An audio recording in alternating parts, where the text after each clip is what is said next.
City India news Telugu. Welcome to city India news.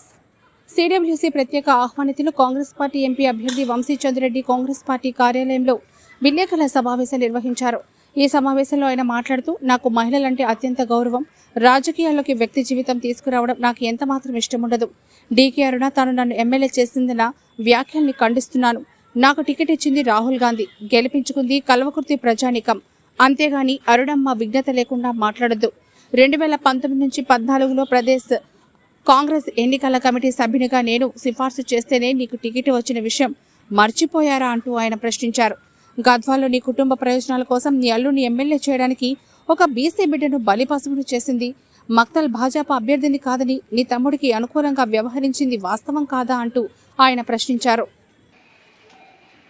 ఎందుకు తీసుకురాలేదు జాతీయ హోదా? కేవలం ప్రజల మీద పడాలి, ప్రజలని దోచుకోవాలి, అదే పని, వేరే పని ఏం లేదు. ఈ ప్రాంతంలో ఉన్నటువంటి ప్రజలకు ఉద్యోగ ఉపాధి అవకాశాలు కలిగేనికే కేంద్రంతో మాట్లాడి ఏదైనా ఒక కొత్త ఇండస్ట్రీ తీసుకొచ్చిండ్రా? ఏదైనా ఒక కొత్త సంస్థను ఏర్పాటు చేసిండ్రా?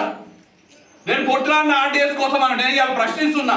ఆర్టీఎస్కి కేటాయింపులన్నీ 15 టీఎంసీలు ఆర్టీఎస్ కేటాయింపులు ఎన్ని వాడుతున్నాయి? ఇప్పుడు కేవలం 4 టీఎంసీలు కూడా వాడతలేవు. ఏం చేస్తున్నట్టు డీకే అన్న? నేను ఆర్టీఎస్ కోసం కొట్లాడినా, ఆర్టీఎస్ కోసం కొట్లాడినా అంటది. కేటాయింపులు 15 టీఎంసీలు. నువ్వే కదా అధికారంలో ఉన్నది, మీరే కదా శాసించింది. 15 టీఎంసీలు కేటాయిస్తే ఆర్టీఎస్కి కేవలం 4 టీఎంసీలు ఎందుకు వాడుతున్నాయి? లోక్సభ నియోజకవర్గ ప్రజలు ఇట్లాంటి రాజకీయ విలువలు లేనటువంటి పదవుల కోసం పూటకొక పార్టీ మారేటువంటి, ఒక పార్టీలో ఉండి ఆ పార్టీకి వెన్నుపోటు పొడిచేటువంటి చరిత్ర ఉన్నటువంటి బలహీన వర్గాల వారికి టికెట్లు ఇప్పించి వాళ్లకు వెన్నుపోటు పొడిచేటువంటి కుటుంబ సభ్యుల కోసం ఏ నీచానికైనా సిద్ధంగా ఉండేటువంటి డీకే అరుణ లాంటి నాయకులకి, అట్లాంటి నాయకుల పట్ల అప్రమత్తంగా ఉండాలని మహబూబ్ నగర్ లోక్సభ నియోజకవర్గ ప్రజలకు నేను తెలియజేస్తున్నాను. ఇంకో విషయం చెప్తున్నా. నేను ఇప్పుడు మాట్లాడినటువంటివన్నీ కూడా చాలా బాధ్యతతోటి, అన్ని విషయాలు తెలిసి రాజకీయ పరిణతితోటి మాట్లాడినటువంటి విషయాలు. దీనిపైన ఎవరికైనా ఏమైనా స్పష్టత కావాలన్నా, దీనిపైన ఇంకేమన్నా వివరాలు కావాలన్నా, ఎప్పుడు ఎవ్వరు ఎక్కడికి వచ్చినా ఎక్కడికి రమ్మన్నా నేను మాట్లాడినటువంటి అంశాలపైన బహిరంగ చర్చకు నేను సిద్ధంగా ఉన్నానని చెబుతూ, పాత్రికేయ మిత్రులకు ఇట్లాంటి కుసంస్కారమైనటువంటి విలువలు లేని రాజకీయ నాయకురాలి బండారం బయటపెట్టే ప్రయత్నం నేను చేస్తా. ఆ ప్రయత్నానికి భవిష్యత్తుని, మహబూబ్ నగర్ ప్రజల భవిష్యత్తుని దృష్టిలో పెట్టుకొని మీరు కూడా నాకు సహకరించాలని పాత్రికేయ మిత్రులందరినీ కూడా నేను కుట్రలు, ఇన్ని దురుద్దేశాలు మనసులో పెట్టుకొని ఇక ఎట్లయినా వంశీచంద్రెడ్డి గెలుస్తుండు, ఓడగొట్ట నీకు ఏదో ఒకటి అనాలే, నా లోకలని అదని ఇదని అనాలనే కుట్రతోటి ఇవన్నీ చేస్తున్నది. ఇవాళ చెప్తున్నా, ఇప్పటి వరకు ఒక మహిళ అని, నాకన్నా వయసులో పెద్ద ఆవిడని నేను గౌరవించిన, నిన్న ఆమె మాట్లాడినటువంటి మాటలకి అవన్నీ కూడా మర్చిపోతున్నా. ఇప్పుడు నేను డీకే అన్న బండారము ఇంకా ప్రచారానికి మే 13 వరకు, మే 13 నాడు ఎన్నిక ఉంది. మే 11 సాయంత్రం కదా నా ప్రచారం. మే 11 సాయంత్రం వరకు డీకే అన్న బండారాన్ని ఖచ్చితంగా ప్రజలలో బయట పెడతాం. ఇన్నేళ్ళు అనుకుంటున్నారేమో మాది నడిచింది, మేము అధికారంలో ఉన్నాము, ప్రజలని మోసం చేసినాము, అధికారాన్ని ముందు పెట్టుకొని మేమందరూ లాభ పొందినామని ఇప్పటి నుంచి ఆ పప్పులు ఉడకవు. ఇవాళ చెప్తున్నా, నిన్న ఎప్పుడైతే వంశీచంద్రెడ్డి నాన్ లోకల్, నేను పక్కా లోకల్ ఉన్నావో, నీ రాజకీయ మరణానికి ఆనాడే నిన్ననే పునాదులు వేసుకున్నామని చెప్తున్నాను. ఇక డీకే అరుణను వదిలిపెట్టేది లేదు. మొన్నటి వరకు ఈ జిల్లా మీద పడి దోచుకున్నది, దాచుకున్నది మొత్తం కక్కిస్తామని నేను ఇలా చాలా బాధ్యతతోటి చెప్తున్నా, చాలా బాధ్యతతోటి చెప్తున్నా. మహబూబ్ నగర్కి నేను ఏదో చేసిన అంటావు, నేనేదో ఉద్యమాలు చేసినా, ఏదో జనరల్గా చేసింది లేదు, ఏం లేదు కానీ నేను ఉద్యమాలు చేసిన, నేను పోరాటాలు చేసిన అంటావు. ఏం చేసినావు తల్లి? అప్పర్ భద్ర national project Bharatiya Janata party ప్రభుత్వం నేషనల్ ప్రాజెక్ట్ గా ప్రకటిస్తే 5,003 కోట్లు 5,300 కోట్లు కేటాయించి అప్పర్ భద్ర డ్యామ్ హైట్ పెంచనిస్తే ఆనాడు వంశీ చంద్రెడ్డి కేంద్రానికి ఉత్తరం రాసిండు, ముఖ్యమంత్రికి ఉత్తరం రాసిండు.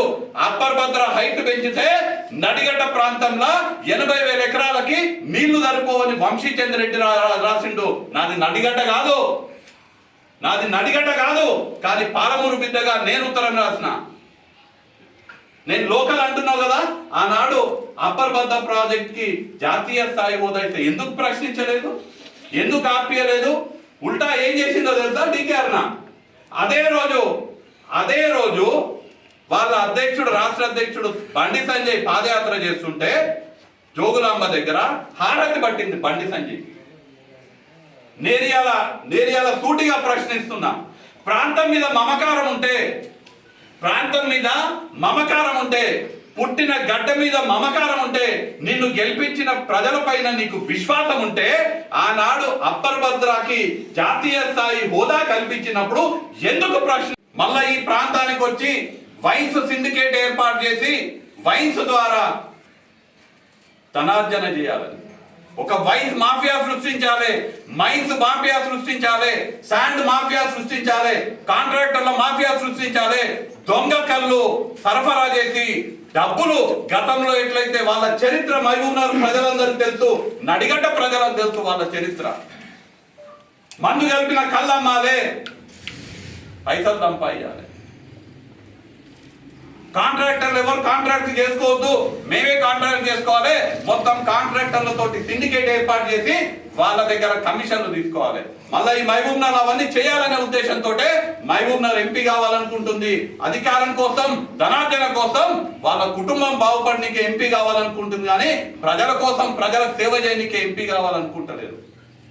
ఇవాళ నేను ప్రశ్నిస్తున్నా, నా పుట్టినిల్లు నారాయణపేట అంటున్నావు కదా, నారాయణపేటకి ఏం చేసినావు తల్లి? నీ పుట్టినిల్లు అయితే ఇన్నేళ్ళు అధికారంలో ఉన్నావు, కాంగ్రెస్ పార్టీ అధికారంలో ఉన్నప్పుడు మంత్రిగా ఉన్నావు, కాంగ్రెస్ పార్టీకి వెన్నుపోటు పొడిచి భారతీయ జనతా పార్టీకి పోయినప్పుడు భారతీయ జనతా పార్టీ కేంద్రంలో అధికారంలో ఉన్నది. నారాయణపేటకు 1 ఎకరానికి నీళ్ళు ఎందుకు పారతలేదని నేను ఇలా అడుగుతున్నా. నీ పుట్టినిల్లు నారాయణపేట అయితే నారాయణపేట నియోజకవర్గానికి 1 ఎకరానికి నీళ్ళు ఎందుకు పారతలేదు? ఇవాళ నేను గర్వంగా చెప్తున్నా, మేము అధికారంలోకి వచ్చినాము, నారాయణపేటని సస్యశ్యామలం చేయనికే నారాయణపేట కొడంగల్ ఎత్తిపోతల పథకం జీవో నెంబర్ 14 2,945 కోట్ల రూపాయలతోటి కోస్గిలా మేము భూమి పూజ చేసినాము. 2 ఏళ్లలో నారాయణపేటని సస్యశ్యామలం చేసే బాధ్యత నేను, ముఖ్యమంత్రి గారు రేవంత్ రెడ్డి గారు, అక్కడ ఉన్న శాసనసభ్యురాలు చిట్టెం పర్ణికారెడ్డి తీసుకుంటాము. మేము నీళ్ళు ఇస్తున్నాం నారాయణపేటకి. నారాయణపేట నీ తల్లి గారిలో అయితే, నీ సొంతూరు నారాయణపేట అయితే, నారాయణపేటకి ఇన్నేళ్ళు నువ్వు అధికారం ఉంటే 1 ఎకరానికి నీళ్ళు ఎందుకు ఇవ్వలేదని అడుగుతున్నా. నారాయణపేటలో పద్మశాలీలు పెద్ద ఎత్తున ఉంటారు. ఎప్పటి నుంచో దశాబ్దాలుగా నారాయణపేటలో డిమాండ్ ఉన్నది టెక్స్టైల్ పార్క్ కావాలని. మీరు కేంద్రంలో అధికారంలో ఉన్నారు, నరేంద్ర మోదీ దగ్గరకు పోయి నారాయణపేటలో పద్మశాలీలకు టెక్స్టైల్ పార్క్ కావాలని ఎప్పుడన్నా అడిగినరా? పిచ్చి మాటలు మాట్లాడితే ఆనాడు కల్వకుర్తిలో అసలు ఏం జరిగింది, ఎట్లా నా ఓటమికి మీరు కుట్రలు చేసిండ్రో అన్నీ కూడా బహిర్గతం చేస్తానని నేను ఈ సందర్భంగా తెలియజేస్తున్నాను. అసలు డీకేఆర్ నాకు పోలికనే లేదు. నేను చాలా సందర్భాల్లో చెప్పిన, నన్ను ఎమ్మెల్యే గెలిపించిన చెప్తుంది ఆ తల్లి. డీకేఆర్ కాంగ్రెస్ పార్టీలోకి రాకముందు నుంచి వంశీ చంద్రెడ్డి ఏఐసిసి మెంబర్గా ఉన్నాడు. నేను 2006 నుంచి పాత్రికేయ మిత్రులు శ్రద్ధగా వినాలి, ఇవన్నీ కూడా మహబూబ్ నగర్ ప్రజలందరికీ తెలిసేటట్టుగా మీరు చేయాలని నేను మీకు విజ్ఞప్తి చేస్తున్నాను. నేను 2006 నుంచి అఖిల భారత కాంగ్రెస్ కమిటీ సభ్యునిగా వంశీ చంద్రెడ్డి ఉంటే, డీకేఆర్ 2014 దాకా అఖిల భారత కాంగ్రెస్ కమిటీల సభ్యత్వమే లేదు. నా తర్వాత అంటే నేను ఏఐసిసి సభ్యుని అయిన తర్వాత 8 ఏళ్ల తర్వాత డీకేఆర్ ఏఐసిసి సభ్యురాలైంది. నాకన్నా కాంగ్రెస్ పార్టీలా డీకేఆర్ జూనియర్. నేను పిఈసీలో ఆమె పేరు సిఫారసు చేస్తే 2014లో డీకేఆర్ నాకు టికెట్ వచ్చింది గద్వాల నుంచి. నేను సిఫారసు చేసిన పిఈసీ సభ్యులు కాంగ్రెస్ అభ్యర్థి నాన్ లోకల్ అనే మాట చెప్తుంది. ఈమెకు మొదట రాజకీయ భిక్ష పెట్టింది కాంగ్రెస్ పార్టీ. ఎట్లా? ఆమె మొదటి పదవి ఏం లేనప్పుడు అన్ని పార్టీలకు వెళ్ళి పోటీ చేసి ఓడిపోతే కాంగ్రెస్ పార్టీ గద్వాల నిలబడితే ఓడిపోతానే భయంతో కాంగ్రెస్ పార్టీ దగ్గరకు వస్తే కొల్లాపూర్కి దొరకపోయి పాన్గల్ల జెడ్పీటీసీ టికెట్ ఇచ్చి పాన్గల్ల కాంగ్రెస్ పార్టీ కార్యకర్తలు కష్టపడి నిన్ను జెడ్పీటీసీగా గెలిపించారు. మర్చిపోయినావు అరుణమ్మ? పాన్గల్కి నువ్వు లోకల్ ఎట్లయినావు తల్లి? నా పుట్టినిల్లు నారాయణపేట, నా అత్తగారిల్లు గద్వాల అన్నావు. మన పాన్గల్ ఎందుకు పోటీ చేసినావు? ఆ రోజు నారాయణపేటలో ఎందుకు పోటీ చేయలే? గద్వాలు ఎందుకు పోటీ చేయలే? ఆడ జనాలు ఓడగొడతారని కాంగ్రెస్ పార్టీ దగ్గరకు వస్తే పాన్గల్కి తీసుకుపోయి పాన్గల్లో గెలిపించింది కాంగ్రెస్ పార్టీ. అట్లాంటి కాంగ్రెస్ పార్టీకి వెన్నుపోటు పొడిచిన నీచ రాజకీయ నాయకురాలు డీకే అరుణ. ఆ రోజు పాన్గల్కి నాన్ లోకల్ కాదా? ఇవాళ గుర్తొస్తుంది లోకల్ నాన్ లోకల్ అని. నరేంద్ర మోడీ ఏడికెళ్ళి పోటీ చేస్తుండు? వంశీచంద్ర రెడ్డి నాన్ లోకల్ అని చెప్తుంది.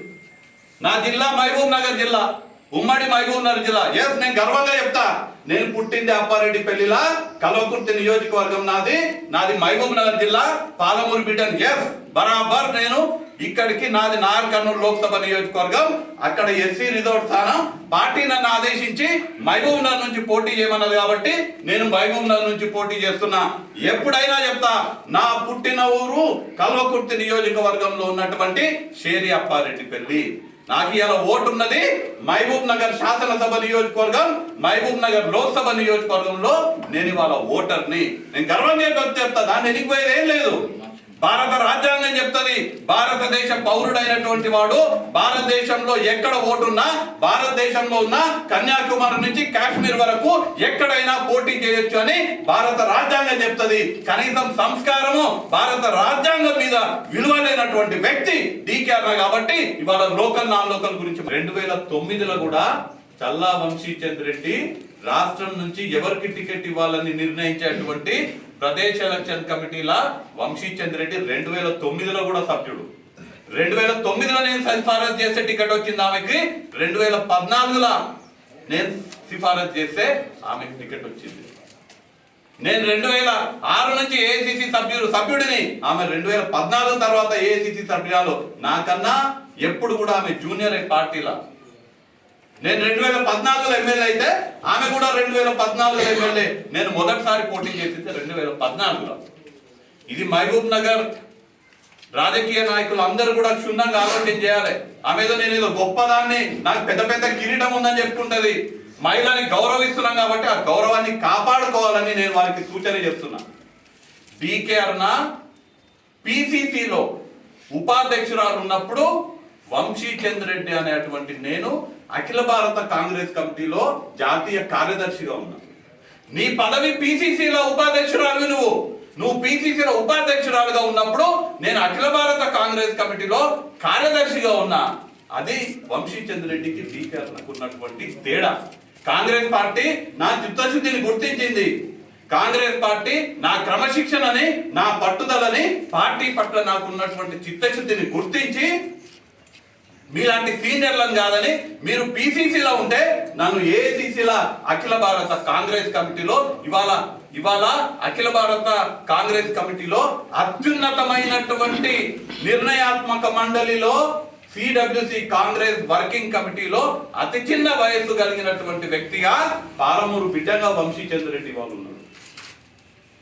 ఆమె పిసిసిలో ఉపాధ్యక్షులుగా ఉంటే నేను అఖిల భారత కాంగ్రెస్ కమిటీ కార్యదర్శిగా ఉన్నా.